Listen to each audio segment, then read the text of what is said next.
As wildfires become more frequent and more devastating, wildland firefighters are often the last line of defense protecting homes and communities. While these crucial public servants are in high demand right now, their paychecks are sometimes smaller than some fast food workers. And unless Congress acts, a temporary pay raise for federal firefighters will expire at the end of September. Stephanie Sy has the story. This year's wildfires have already burned 5.4 million acres in the United States and forced thousands of people to evacuate their communities. People that we know that went by and looked at the property said it's burned down. Everything, our stuff is all burned up. While fire evacuees flee to avoid danger, every year thousands of wildland firefighters are deployed to the front lines. There's crews right now in the country that have already completed 7 14-day assignments. And on average anymore, federal wildland firefighters are sleeping in the dirt and on assignment in excess of 130 days a year. Luke Mayfield was on a hotshot crew for 18 years. Hotshot firefighters are called on to suppress the largest and most intense wildfires in the country. The mobile teams face grueling hours and tough conditions. And they're stretched thin.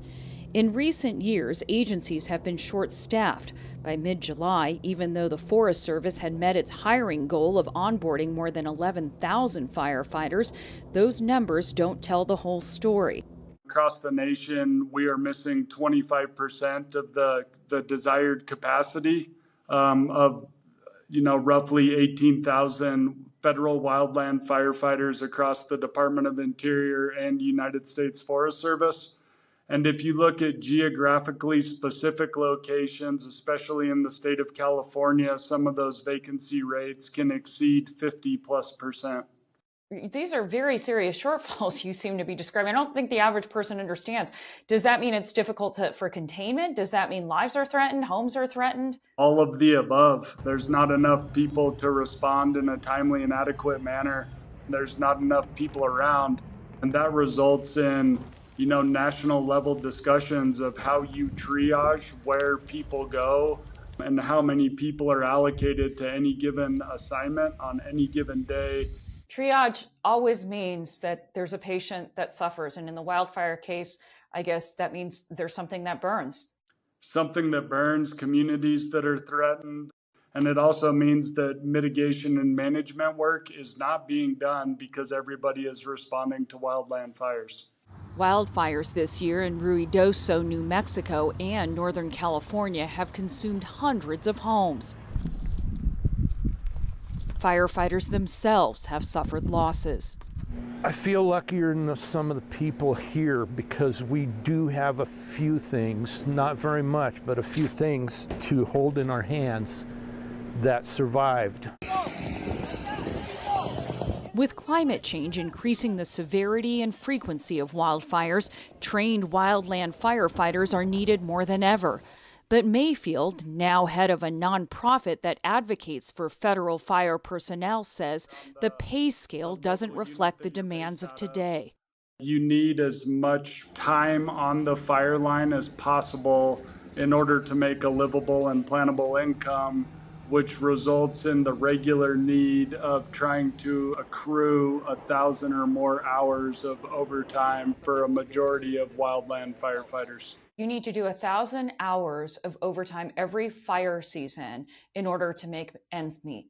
Yeah, I would say that is very fair to say, and that's 1,000 hours in roughly a 5 to 6 month period. Under the bipartisan infrastructure law, wildland firefighters were guaranteed a minimum wage of $15 an hour, but that expires this fall. Mayfield and others are pushing Congress to pass legislation that would lead to a more permanent pay increase. Everyone's looking for certainty, and we need that stable, sustained funding over time.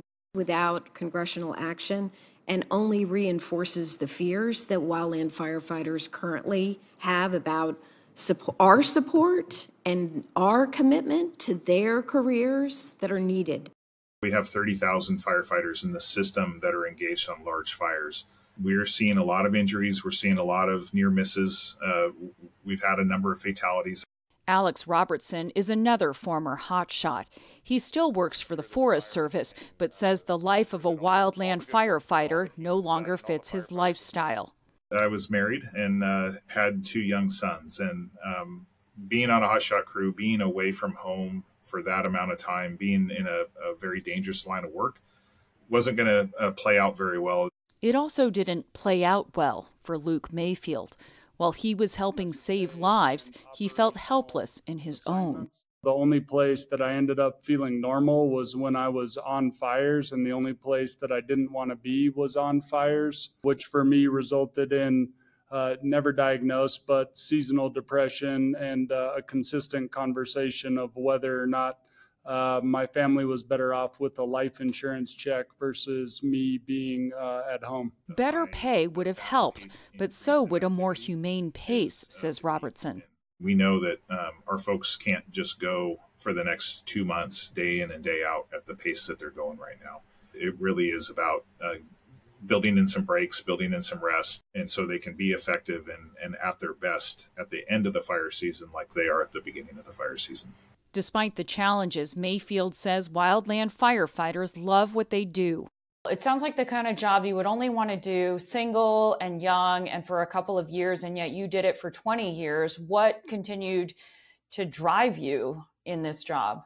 I mean, it's a public service. I think people are drawn to that, and it is the most gratifying and life-shaping job that I've ever had. It's the one thing that I did in my life that was truly motivating and motivated me to be a better person, be a better leader, and take care of people. Now they're asking lawmakers to take care of them. For PBS News Weekend, I'm Stephanie Sy.